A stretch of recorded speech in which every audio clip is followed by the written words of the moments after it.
Simple and tasty ആയിട്ടൊരു morning breakfast അല്ലെങ്കിൽ ഒരു ഈവനിങ് സ്നാക്ക് കഴിക്കണോ നിങ്ങൾക്ക്? എന്നാൽ വേഗം ഒരു പാൻ ചൂടാക്കി ചപ്പാത്തി ചുട്ടെടുത്തോളൂ. രണ്ട് സൈഡും നന്നായിട്ട് കുക്കാവണേ. നിങ്ങൾക്ക് ഇഷ്ടമുള്ള വെജിറ്റബിൾസ് കട്ട് ചെയ്തെടുത്തോളൂ. ഇതുപോലെ മുളപ്പിച്ചെടുത്ത ചെറുപയറായാലും മതി. നന്നായിട്ട് സോട്ട് ചെയ്തെടുക്കണേ. നെക്സ്റ്റ് 2 മുട്ട ബീറ്റ് ചെയ്ത് പാനിലേക്ക് ഒഴിക്കുക. പെട്ടെന്ന് തന്നെ ചപ്പാത്തിൻ്റെ മുകളിലേക്ക് വെക്കുക. 1 മിനിറ്റ് കഴിഞ്ഞാൽ ഒന്ന് ഫ്ലിപ്പ് ചെയ്ത് കൊടുക്കാം. ഇനി നമുക്ക് ഫ്ലെയിം ഒന്ന് ലോ ആക്കി വെക്കാം.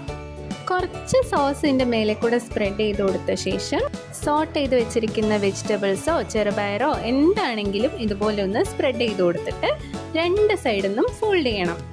ഒരു സൈഡ് ഫോൾഡ് ചെയ്ത ശേഷം നെക്സ്റ്റ് സൈഡും ഫോൾഡ് ചെയ്യുക, അല്ലെങ്കിൽ ഇതുപോലെ റോൾ ചെയ്തെടുത്താലും മതി. ഇനി നമുക്കിതിനെ പ്ലേറ്റിലേക്ക് മാറ്റി ഒന്ന് കട്ട് ചെയ്തെടുത്ത ശേഷം കുറച്ച് സോസും കൂടെ ഒഴിച്ച് സെർവ് ചെയ്യാം. സെർവ് ചെയ്യുമ്പോൾ സോസിനെ ഒരു സ്പൂൺ എടുത്തിട്ട് ഇതുപോലെയൊക്കെ ഒന്ന് ചെയ്ത് കഴിഞ്ഞാൽ നല്ല ഭംഗിയുണ്ടാവും.